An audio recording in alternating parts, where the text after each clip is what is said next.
Yasu, everybody! That is Greek for hello. Hopefully I said it moderately right. I'm in my Greek freak jersey, as you can tell. Got this in Greece, where I learned the recipe we're about to make. And you didn't ask if I went to Greece. I told you anyways, humble brag. Cause it's inspiretraveleat.com. And if you want to see the best city in Greece, which is not fucking Athens whatsoever, don't go there. Go there for a day, see the 4 things, get out. That place is a dump. I'm sorry, Athens. Do better. I don't know what to tell you. But my favorite city in Greece, which is not the 2 you're thinking about, is incredible. Check it out on the site. But anyways, back to making things. We are making a Greek staple. It's a little bit on the fast food side of Greek food. However, it's still extremely healthy, extremely delightful. And when I was in Greece, my friends Johan, Adam, Elliot, Trevor, we pretty much lived on this. It was like 4 euros, and that was all I ate all day, every day, because it's one of my favorite foods. And what it is, my friends, we are making Tzatziki Dip in 3 minutes or less. You can do it in like a minute and a half. And chicken Gyros, which overall, some of my favorite foods on earth. I say that all the time because it's true.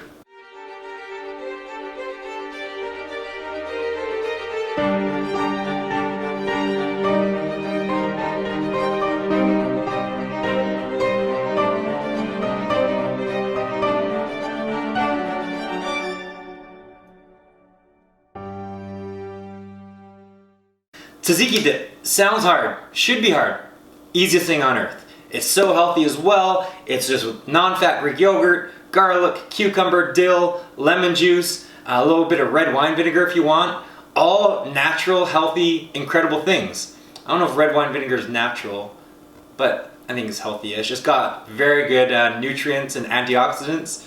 I made that up. I know something's true in there. But anyways, tzatziki. So simple, so easy, very healthy and natural. And you can have it with anything. If you want pita bread, you can eat it with cucumbers or vegetables. It's delightful. Or even pita chips, if some healthy pita chips work as well. Or if you just want to be, fat like me, just eat it with whatever chips you have, and it's still great. But we're gonna make it super simple, cheap as well, and it lasts in your fridge all day. Chicken Gyros coming right up, but first we'll get to the tzatziki, so you can see how to simply do that. The chicken Gyros is really quite simple.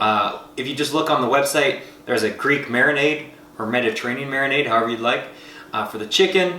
And then you just go in, pan fry that chicken on up and serve it on a pita bread with the tzatziki and all your favorite fixins. So that's tomatoes, pickles I love on it, I said tomatoes. I started saying tomatoes to sound more southern, I like it. And red onions, which I hate, won't be on mine. Pepperoncinis are good. I think I said hummus. A little bit of cheese if you'd like. Multiple ways. Make it your own. That's what's great about Greek food, and all the food I try and make is whatever you like, use that. I mean, it's very versatile. So we're going to start with tzatziki. And as we like to say at Inspire Travel Eat, you can never underdress and over garlic or over season. So I've already got a ton of garlic I'm putting in my little ugly bowl here. You make it in a nicer bowl if you want, but I just plan, I'm sure you're a beginner like me. I just want to make it in the bowl, cover it in the Tupperware, put it in the fridge. I don't want to have to do like transfer bowls, more dishes. Stupid. Efficiency is what's key here. So we have the garlic, we have the dill. You're supposed to do a tablespoon of dill. I'm actually gonna like double or triple the recipe. Non-fat Greek yogurt, very cheap, very easy to find. And yeah, the most important part, which we'll get to because it takes the longest, is the cucumber. But first we'll take our lemons. I'm gonna do half a lemon. And again, check the website and the full recipe for all the info you need and the exact measurements. I'm gonna do 2 lemons, or 1 whole lemon, 2 lemon halves. There we go. Bang, done that. And then dice up.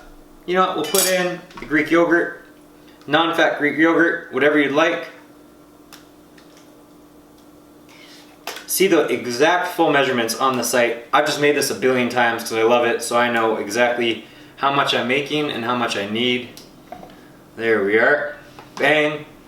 Now, we're going to slice up the dill in a second, but I also want to show you what you have to do with the cucumber, because this is very important, or muy importante, they say in South America. Aside from Brazil, it speaks Portuguese, and I don't know what they say. So, we cut it in half. Note, I'm also using just the cheap cucumbers. You don't have to use English cucumbers. You won't notice the difference. Cheap, easy, efficient, the inspired travel eat way. So then, what we do next, do not miss this part. I wish I would have saved the scooping till the end, but it's fine. Everything's fine, we're fine. Let me rinse this off. And we're back. You want to take out the seeds. So, cut it in half, take out the seeds. Don't try and seed a full cucumber, that's dumb, unless you have some sort of incredible D-cucumber seeder. Seeder D-cucumber? You know what I'm saying. Cut it in half. As you saw, it takes 2 seconds. Bang. Bang. We've hollowed these out. And then, I'm not going to bore you too much with the details, but what you're going to do is you're going to shred the cucumber into a paper towel. The full cucumber for this, normally you do half a cucumber if you're making the serving size on the website, but like I said, I'm doubling it and more. And then you just shred it up with a grater into the paper towel, and then you have to squeeze all the moisture out. So we took our dill, we took off the little tree stemmy guys, and there we are. 1 tablespoon in the regular. I'm doing 2 tablespoons and more because, like I said, can never over season. And pickles are my favorite food. Thus, dill is one of my favorite things on earth. So I extra dill it. If you don't want to use fresh dill, you can use the dill paste, which, I mean, like I said, everything's trying to be efficient here. So if you want to use dill paste, go ahead and do that. And it lasts in your fridge for a long time as well, because I mean, I don't really use dill for anything aside from this, and I'm sure a lot of you don't just have fresh dill laying around. But the fresh dill is cheap anyways, it's like $2 for a canister. Then this part, as we know, we hollowed out the cucumbers. This is the most important part, so you don't have the seeds or else it'll be extremely liquidy, which we don't want. And that's why we have the paper towels underneath, because what we're going to do, we're going to grate this and then squeeze out all the moisture so you get it as dry as possible. And you just take a cheese grater, which in this case, I guess, is a cucumber grater. I go it on section 1. I don't go on like the mock speed or the big chunks or whatever that is, the bullets. I wonder if there's actual names for those. Let's find out. So I'm going to grate this. I won't bore you with the whole grating procedure. You kind of see how to do it. We'll check back when I'm done and mix it on up. We finished grating the cucumber, which is the longest part of this entire recipe, aside from me talking to you nonstop. It only takes 30 seconds, but I'm sure you didn't want to see me grating cucumber for 30 seconds. Then, like I said, we're going to do a little foldsy and squeeze out all the moisture. Squeeze it kind of delicately so it doesn't break the paper towel and come out all weird, but you definitely want as much of the moisture that you can squeeze out as possible, or else you'll end up with just like layers of water on top of your tzatziki after it settles. You're supposed to let tzatziki rest for 30 minutes after.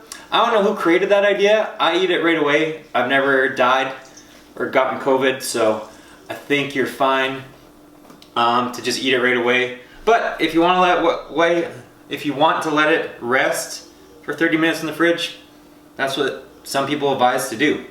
Not me. Eat when you want to eat, I always say. It's the first time I ever said that, but it'll stick. Put in our cucumber. There we go. And just like that, with the exception of the optional red wine vinegar, which I'm going to add because I have it, we're done. So we take the red wine vinegar,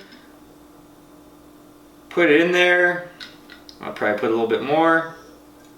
And then once you taste it, you can see, all right, like if I need to add more dill, if I need to add more garlic, a little salt and pepper to taste, go ahead and do that. So buy a huge thing of the Greek yogurt. And don't use it all, wait till the end. Use maybe 3/4 of it, however much you want. And then at the end you can kind of say, all right, well, I need a little bit more Greek yogurt, I need a little bit more dill or cucumber or garlic, whatever it may be. Then we stir this up. And like I said, in just a couple minutes, we've got healthy, fresh, authentic, delightful, I must say, tzatziki dip. And you know what? Just so it looks a little pretty, I will put it in here so you don't judge me when I show it to you. Now you're making me clean extra bowls that I didn't want to do, but just so we can see how easy it is served and how pretty it is. Bang! All done. Healthy, easy, simple, super quick. Probably the dip you should have in your house at all times. Hummus is also great to have because that you can just buy anywhere. But this is homemade, great with a million different things. I'll just dip my chicken in it. And speaking of chicken gyros, we're gonna start cooking that chicken on up. And really from here, a chicken gyro is just cooking up that chicken in the Greek marinade on the pan, get it all nice and Greek style. Then put on that flatbread, tzatziki, chicken, and all your fixins, done. But I'll do that all, I'll chick up the cooking, I'll cook up the chicken, and then I'll come back, plate it a little bit, make it, and that's how simple we make some Greek food. Simple, easy. I don't know what goodbye is in Greek.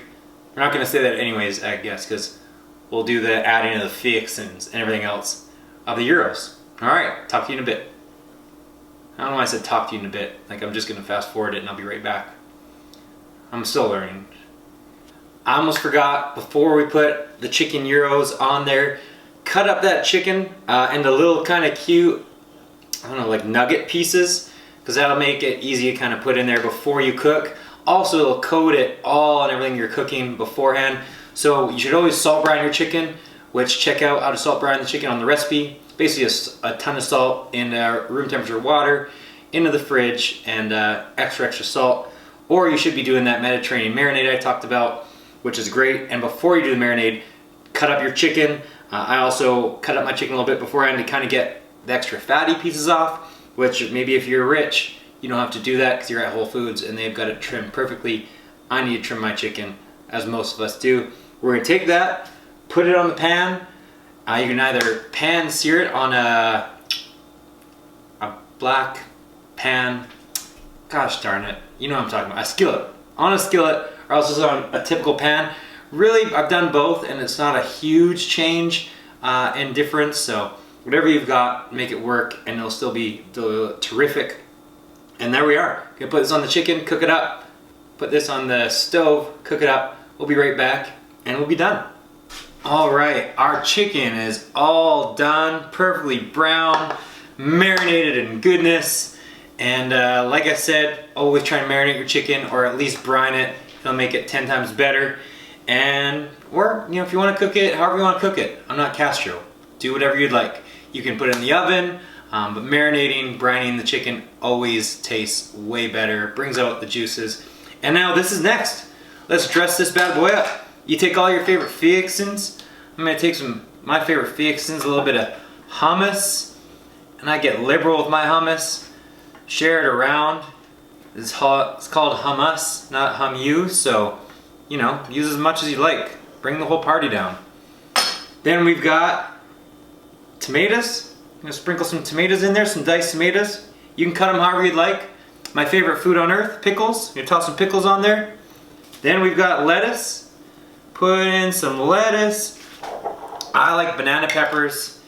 People like red onion. I hate onions. Well, I don't hate onions. I don't like red onions, we'll say. Pepperoncinis. And that's basically it. And then we've got our tzatziki dip. And I'm going to be extremely generous with that. Now, in terms of pita bread, traditionally use a flatbread. Flatbread's kind of hard to find and is also pretty bulky. This way, I like it with the close-up pita breads. You kind of got equal bread distribution versus like a giant chunk of bread on the bottom. That's why sandwiches are 2 loaves instead of just like eating it on a flatbread. Which, I mean, you can do. Again, make your own adventure. Have fun with it. Myself, I don't do the flatbreads. I use the pita pockets, I guess they're called. Add our chicken in there, and just like that, chicken gyros. Done in a New York minute. No time at all. Tzatziki. You can do this very quickly, and that's all you need to know. Again, I don't know how to say goodbye in Greek. Don't need to. We can do it without talking.